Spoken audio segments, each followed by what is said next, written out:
US Iran conflict के बीच आपने एक नाम तो न्यूज में पिछले 2-3 दिनों में डेफिनेटली सुना होगा। ना तो वो नाम है ट्रंप का और ना ही वो नाम है ईरान के किसी भी बड़े नेता का और ना ही वो नाम है इजराइल से जुड़े किसी का भी। ये जो नाम है वो है स्ट्रेट ऑफ हॉर्मस। ऑयल प्राइसेस की बात हो या फिर मिडिल ईस्टर्न कंट्रीज में होने वाले किसी भी डिस्ट्रप्शन की बात हो, स्ट्रेट ऑफ हॉर्मस बहुत ही इंपॉर्टेंट है। दरअसल ये एक नैरो सी रूट है जो पर्शियन ऑफ गल्फ को गल्फ ऑफ ओमान से कनेक्ट करता है और फिर वहां से अरेबियन सी को और ग्लोबल ओशंस तक को ये कवर करता है।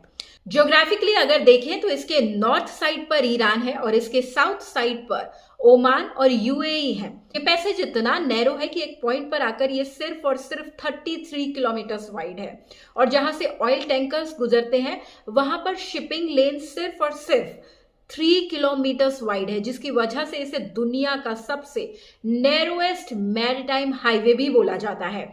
और इसी हाईवे से दुनिया के टोटल कंजप्शन का करीब 20% क्रूड ऑयल इसी रूट से गुजरता है और मिलता है इन मेजर ऑयल इंपोर्टिंग कंट्रीज को, India, China, Japan, south Korea और यूरोप। तो इस एरिया में थोड़ा सा भी डिस्टर्बेंसेस होते हैं ना तो ये पूरी दुनिया पर असर डालता है। अब आप इससे अंदाजा लगा सकते हैं। चलिए अब एक एग्जाम्पल से समझते हैं। ऐसे समझिए जो मिडिल ईस्टर्न कंट्रीज हैं जैसे Saudi Arabia, Iraq, Kuwait, Oman, ये सब जो है ऑयल फैक्ट्रीज हैं जो कि ह्यूज क्वांटिटी में ऑयल प्रोड्यूस करती हैं।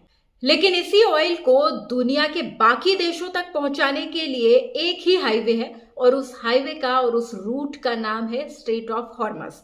और इसी हाईवे से daily 20 million barrels of oil pass होता है, क्रूड ऑयल।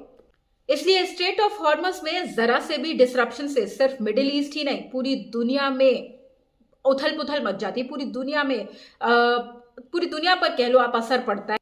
और अब ये जो वॉर सिचुएशन चल रही है ईरान और यूएस के बीच, इस पूरे सिचुएशन में स्ट्रेट ऑफ हॉर्मस काफी न्यूज में रहा है, पूरा अफेक्ट हुआ है क्योंकि इसका जो नॉर्दर्न हिस्सा है ना, स्ट्रेट ऑफ हॉर्मस का जो नॉर्दर्न हिस्सा है वो ईरान के कंट्रोल में है, वो ईरान के हिस्से में आता है, जिसे अब ईरान ने कह दिया है कि वो पूरी तरह से उसने बंद कर दिया है उस नॉर्दर्न पार्ट को। वहां से वो किसी के भी ऑयल टैंकर्स गुजरने नहीं देगा।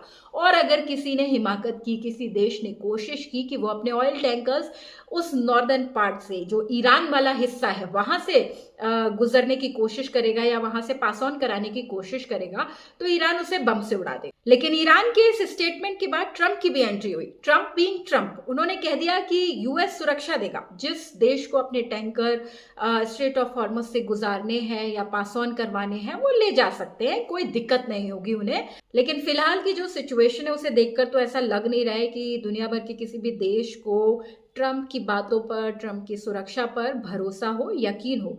क्योंकि पिछले 2-3 दिनों में, जो पिछले ये लास्ट वीक का जो एक अगर आप देखेंगे तो यहाँ पर कोई भी ऑयल टैंकर पास ऑन नहीं हुआ है। लेकिन इस सब के बीच भारत के लिए एक बहुत ही पॉजिटिव खबर आई। भारत के विदेश मंत्री एस जयशंकर और ईरान के विदेश मंत्री अब्बास अघारची के बीच बातचीत हुई, जिसके बाद ईरान ने भारत के जो ऑयल टैंकर्स हैं वो स्ट्रेट ऑफ हॉर्मस से उन्हें गुजरने के लिए इजाजत दे दी, उनके लिए परमिशन दे दी। ये फोन पर दोनों की बातचीत। ये जो इंडिया का कूटनीतिक कदम है इसकी काफी तारीफ भी हो रही है। हालांकि पिछले कुछ सालों में इस रीजन में काफी इंसिडेंट्स भी हुए हैं, जैसे oil tanker seizures, drone attacks, naval confrontation और मिलिट्री पेट्रोलिंग यहाँ चलती रहती है और फिलहाल भी जारी है because of this war situation. अब इन खतरों के चलते फ्यूल प्राइसेस, एलपीजी प्राइसेस बढ़ रहे हैं, ट्रांसपोर्टेशन कॉस्ट, मैन्युफैक्चरिंग कॉस्ट सब कुछ इंक्रीज हो रहा है और कई सारे कंट्रीज ऐसे हैं जिन पर इन्फ्लेशन का प्रेशर जो है वो बिल्डअप होता जा रहा है।